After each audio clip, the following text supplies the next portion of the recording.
শুক্রবার সকালে কলকাতা থেকে বিমানে করে বাগডোগরা বিমানবন্দরে এসে পৌঁছন রাজ্যের রাজ্যপাল সিভি আনন্দ বোস।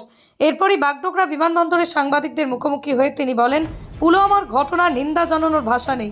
আজকের দিনে ভারতবর্ষের জন্য আমাদের সেনাদের আত্মবলিদান তা অভাবনীয়। ভারত শক্তিশালী হচ্ছে, ভারতবর্ষ আরও বেশি শক্তিশালী হতে বদ্ধপরিকর।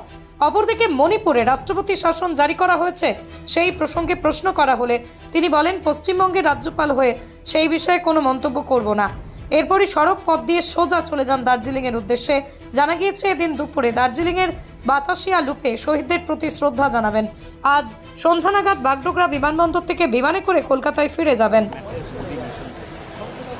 This is an occasion for us to rededicate ourselves to defend our country. India is strong. We will assert that we are strong. India is great. We will prove that we are great. Sir, regarding the presidential position of the president's rule in Manipur, do you think that the peace will be restored finally in Manipur? So what's your reaction regarding the president's rule, sir? That relates to another state. As Governor of West Bengal, it's not appropriate for me to comment on that. Sir, do you